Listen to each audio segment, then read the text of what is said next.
You know what that was? What? That was a full half hour of the Stan Freburg show played backward at high speed. How would you like to hear it played forward at normal speed? Please. This is the 5th show of the series of a brand new radio series. From Hollywood, we present the Stan Freburg Show. With the music of Billy May. Plus the songs of Peggy Taylor with Doris Butler, June Foray, Peter Leeds, and Judd Collins, Rhythmaires. You may not find us on your TV, because in case you did not know, we're being brought to you on RADI.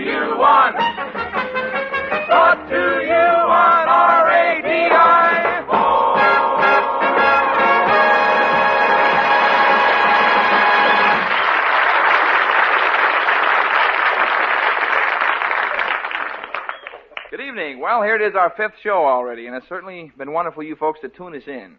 You notice I didn't say invite us into your living room? We try to meticulously avoid saying that kind of radio cliche around here. We also try to avoid saying a funny thing happened to me on the way to the studio, or perhaps old clock on the wall says it's time to go, or maybe, and now a word from our sponsor. On second thought, I'd rather enjoy saying that one. Any of you fellows out there in sponsor land who would enjoy having me say it, be sure and write, even if it's only a contract. Mr. Leeds, if you please, would you read the news bulletin? Certainly, Stan. Thank you. From the wires of our news service. A brightly burning, unidentified object lit West Coast skies from Los Angeles to Portland, east to Salt Lake City and Boise, Idaho. Police at Wairika in far northern California, near the Oregon border, reported it appeared to be a small, egg-shaped object which gave off blue sparks. A county sheriff's officer said hundreds of observers reported having seen a flying saucer. Thank you. Now, I don't know how much stock you folks put in that story, but within a few hours of the time the object was sighted in the small town of Wairika, California, was it? That's right, Wairika. Yep.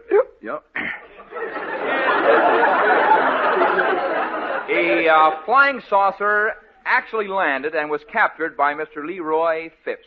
Yep. What was that again? Yep. Oh. Now, just how did you find the saucer, Mr. Phipps? Well, I found it next to the carrots. That again? I come in for dinner. I was hungry. Mm-hmm. I sat down in the breakfast nook, and there it was, next to the carrots. Must have flown in the window. I see. I thought it was an unusually large Hubbard squash. Hubbard squash, eh? Well, how did you... Well, I had it all buttered up. Yes, sir, I was going to partake of it. And then, all of a sudden, it started making a noise like a little teeny Dixieland band. Well, I'll bet that pretty nigh scared you out of your boots. No, I was not wearing boots. No, I mean, were you alarmed? Well, I thought it was an unusually musical Hubbard squash. I'll say that for it. Mm-hmm. Well, what happened then? Right after I thought it was an unusually musical Hubbard squash, you mean? Yes. Well, right after that, I'd given up eating supper. Mm-hmm. The lid popped open, and a teeny little man with antenna climbed right out. Well, that's pretty fantastic. Just a moment, Mr. Phipps. So where's the saucer now? What do you think this is I'm holding under my arm? Well, I didn't know. Here, so set it on the table there. All right. Set it down. Gee, it's still buttered up. Well, certainly. I ain't give up hope. Mm-hmm.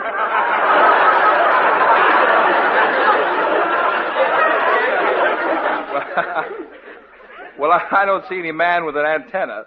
Well, he was there. Yeah, well, just a moment, Mr. Now, Phipps. wait a minute. All right, you don't believe me? I'll go get my wife. No need to bother your wife. Certainly is a strange-looking object. Wait a minute. It's starting to glow. What's this?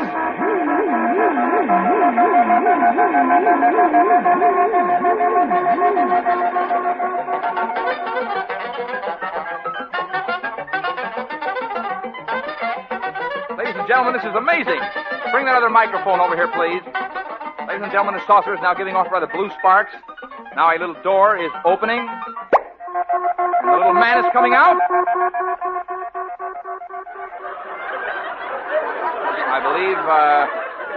I believe he's going to speak. Take me to your leader.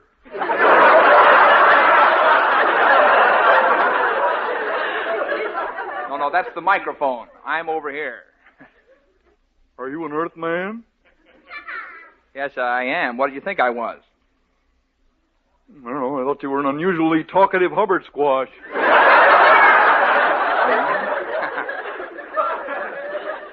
You mind if I partake of you? No, please.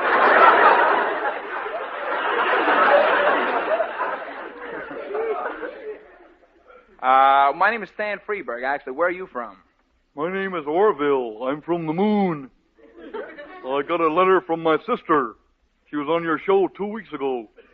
Oh, yeah, Miss Jupiter, huh? The girl with the shapely wheels. Sir, I'll thank you to leave my sister's wheels out of this. I'm sorry, it was rude of me. Do all the people here look like you? Well, no, not all of them, no. Because it's quite a disappointment to me so far, I'll be honest. Well, I think we can fix that. Just a moment. Peggy Taylor, can you over here a moment, please? Why, sure, Stan. You see there, Orville? He's a nice-looking boy, isn't he? Great.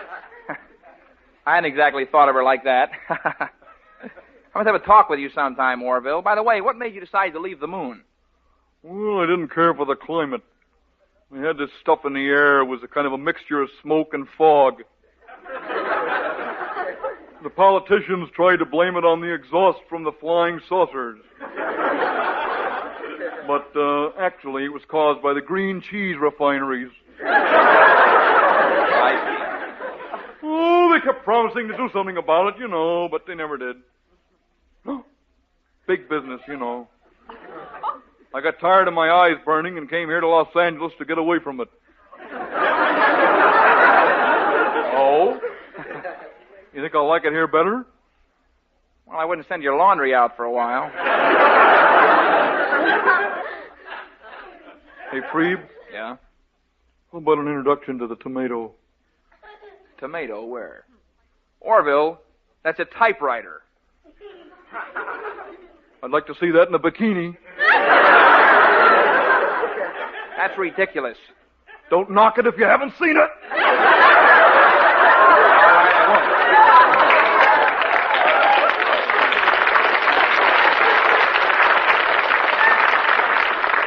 Yeah, I'd like to be on his show again sometime, Orville. You have a refreshing point of view. I have to sell my saucer and move in with you. You think I could get a good price for it? Oh, I think so. It's nearly new. I bought it from a little old lady on Saturn who only drove it on Sundays. It's about 30 light years to the gallon, Well, perhaps we could sell it to a science fiction magazine. Oh, come on. You don't believe that stuff, do you? No, I don't believe that junk. Neither do I. I'm going to sing. I didn't know you did. Come off it, Freeb. On the Interplanetary Network, I'm known as the voice of cheese. I'm sorry, I didn't know that. Yeah, I think I know that spaceman over there. Hey, Ogog! That's Billy May. Sure looks like Ogog.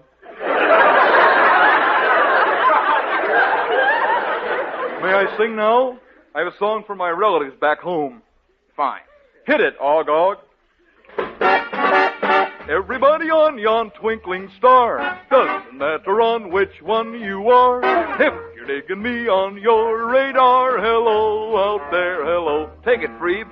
Though you are a strange and weirdo race, if you are equipped to fly through space, pay a little visit to our place. Hello out there, hello. Take it, thank you. If you got nothing else to do, just rev up the rocket. To pocket, if you've a pair of wings that you attach to a sprocket, fly on down. Don't you let appearance worry you. They are pretty funny looking too. Anyway, in case I'm coming through, hello out there. Hello.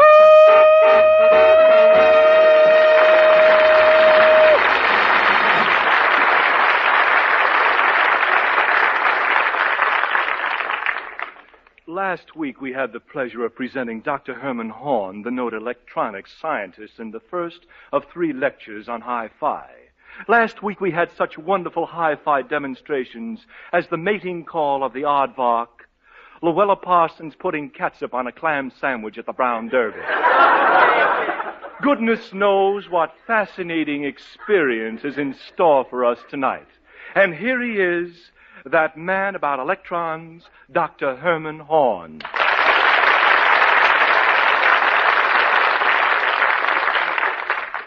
Yes, thank you.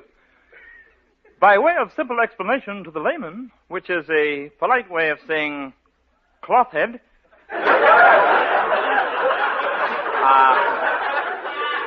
hi-fi brings out everything that is on the record. Little subtle things like piano overtones, harp vibrations, clicks, scratches, surface noise.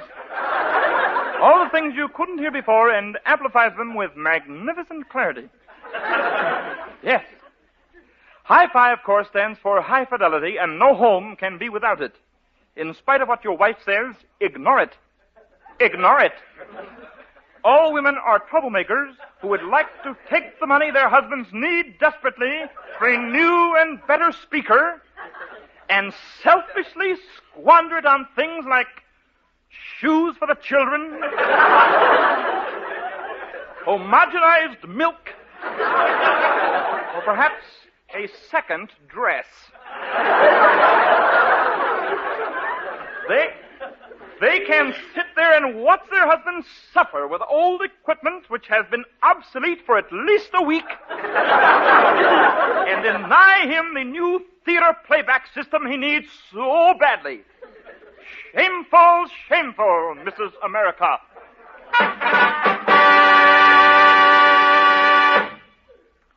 Comes now the contest. If you could guess the sound we are going to play, you win a life-size, full-color, inflatable latex rubber Liberace.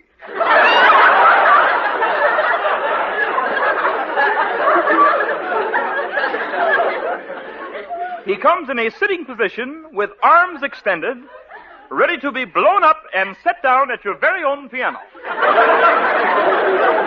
Okay, Strudelmeyer, blow him up.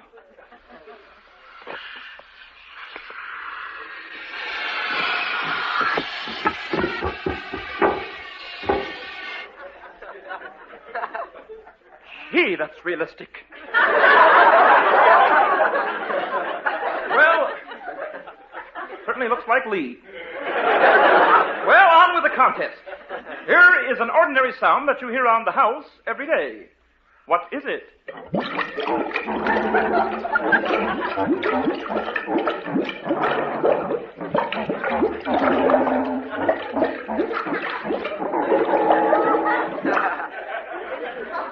Give up?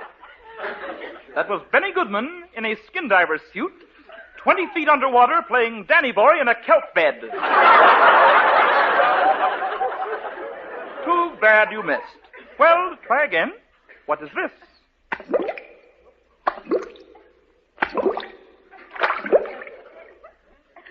Well, you get it? That was King Farouk in a skin diver suit, 20 feet underwater, applauding Benny Goodman. Comes now the last sound. Could you guess it?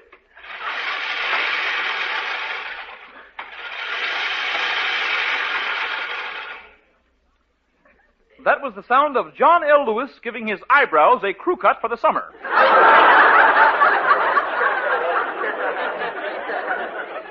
Better luck next time.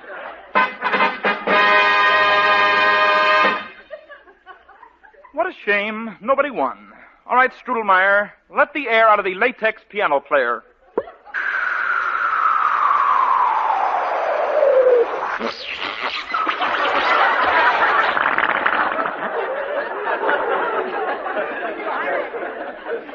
All right. Now just a word about the care of hi-fi records. You've heard the expression, cleanliness is next to high fidelity? Well, all right. When you get home from the record store, wash the hands with surgical soap before removing the record from the plastic envelope. Rubber gloves and face mask are optional. Next, approach the machine on tippy-toe. You shouldn't raise no dust. To show you how good a sterile record sounds, my assistant Strudelmeyer is going to play a dust-free, surgically clean LP what has never been touched by human hands. After he gets through with it, it still ain't been touched by human hands. From the edges, handle it only, Strood. Strudelmeyer. It works better if you remove the plastic envelope first.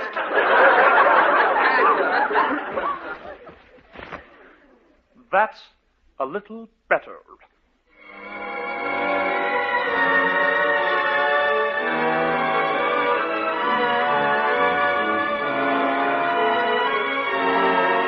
That'll be enough, Strudelmeyer.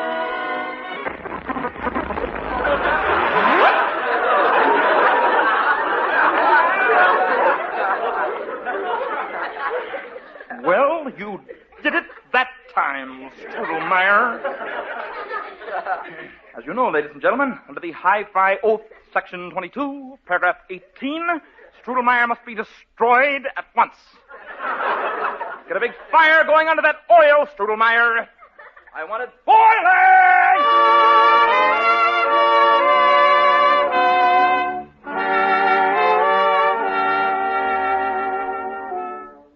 Unfortunately, we will not be able to continue with Dr. Horn's speech due to the fact that he seems to be cooking something on the stove.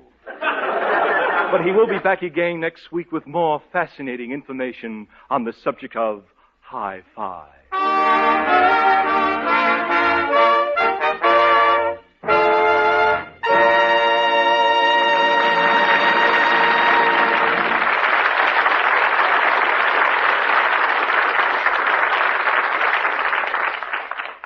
And now for Pardon me, Stan.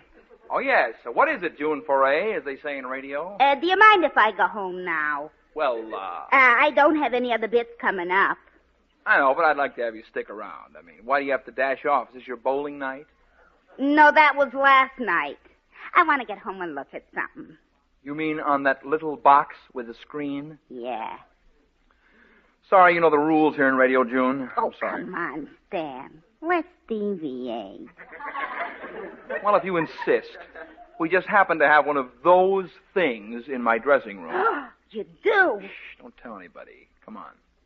Gee, I didn't know CBS Radio would allow one of those things in this BUILDING. Well, don't spread it around, huh? Gee, a whole 10-inch set. Yeah, I'll snap it on. Gee, it sure is funny looking. Yeah, I had it made up egg-shaped. CBS Radio just thinks it's an unusually pictorial Hubbard squash. Yeah. Well, believe me, I won't tell him. Hey, we're just in time for my favorite band leader. You mean Bubbles? I think he's fading on now. Good, I like him.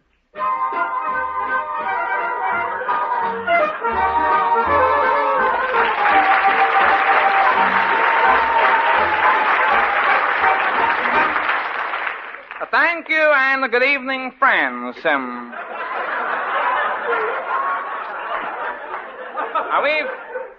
We've been getting lots of cards and letters from you folks.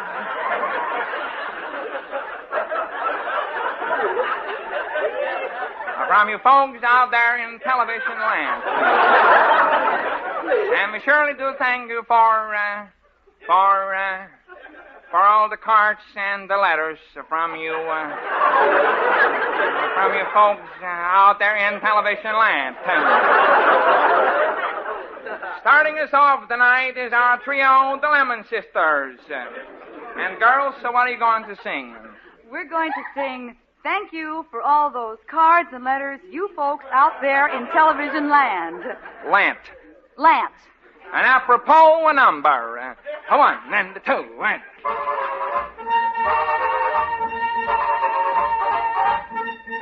Thank you for all those cards and letters, you folks in television land. We wonder where this television land is.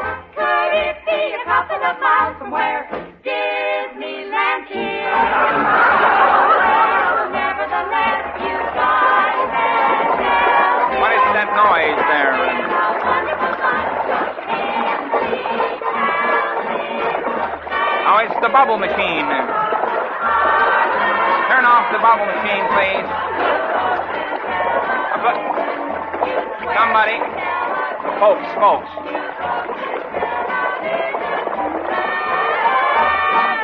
Just a moment. I'm sorry. Hold it just a moment, please. Turn off the bubble machine. Please turn off the bubble. Thank you, Lemon Sisters, for that lovely number. Wonderful.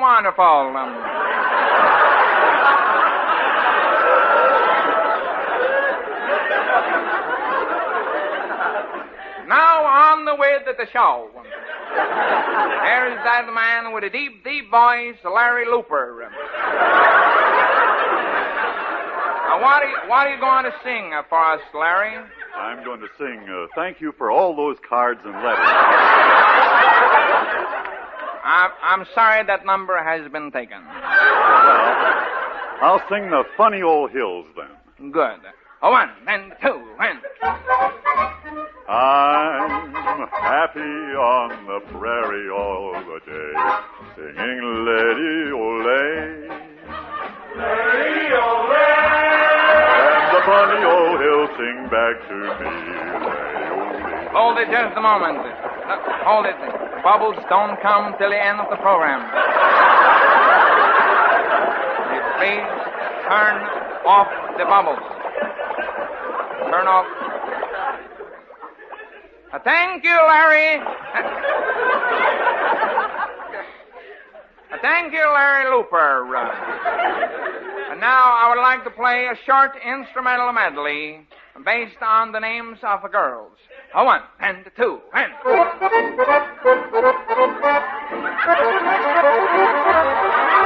No. No, that's not it.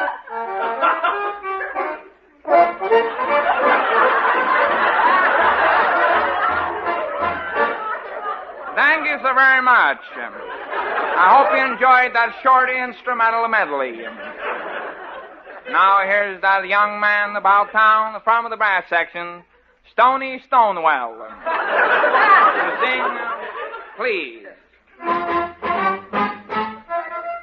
Please, lend your little ear to my plea. Just a moment, please. Hold it. Just a moment. If I don't count off the number, we can't hope to start off neatly. Here we go. 1 and 2 and... See how lovely that turned out now? Please, lend your little ear to my plea. Lend a ringing ear to my plea. Tell me that you love me. What is the matter with that machine? Just a moment. Here. Hit it. Hit it with your horn. That's got it. That's got it. Thank you, Stony Stonewell. And now, hit it. Hit it again. Hit it with the horn. Hit it. And stick your mouthpiece in it there. Hit it. A wonderful.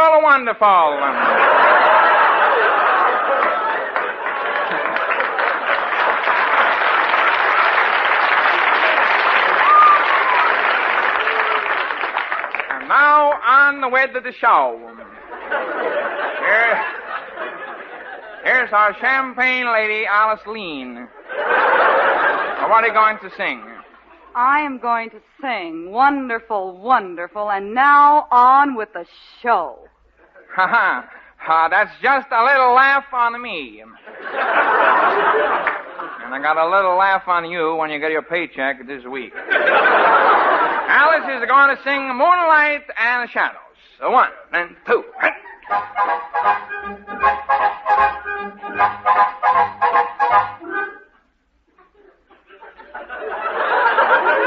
Ladies and gentlemen, for the first time in 25 years, my popping finger is caught in my cheek. Will you give me a hand there, Alice? Pull on my arm. Pull on my arm. No, the other arm. That's it. That's it. Ouch, my ears. 1 and 2 and... Moonlight and shadows.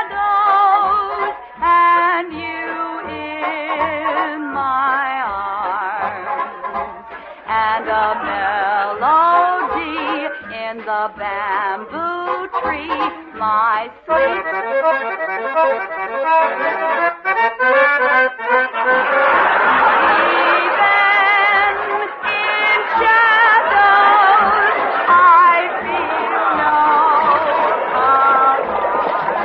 Bubble machine, someone.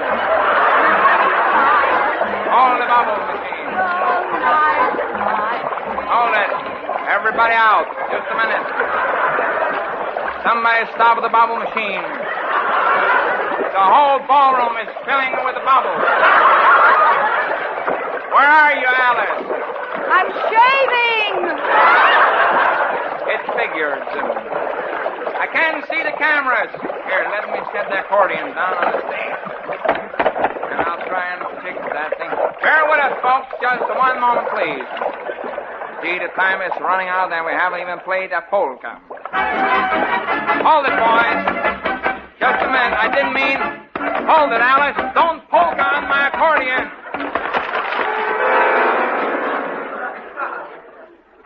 Gee, Dad, it was a Wurlitzer. Hit the theme, boys. And so it's a good night from all the champagne. Where's the cameras? Music maker, turn off the bubble. Wonderful, wonderful. Take your foot out of my accordion now. And so, friends, help.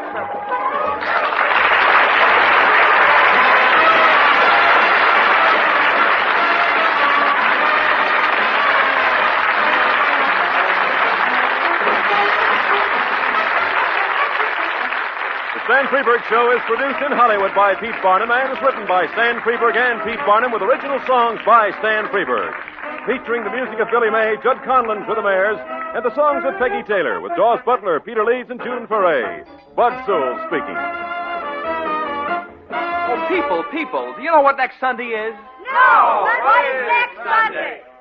Next Sunday, we have set aside 1 minute as a time of universal tap dancing. At the given moment, people around the world will put aside their differences and tap dance side by side for 1 minute.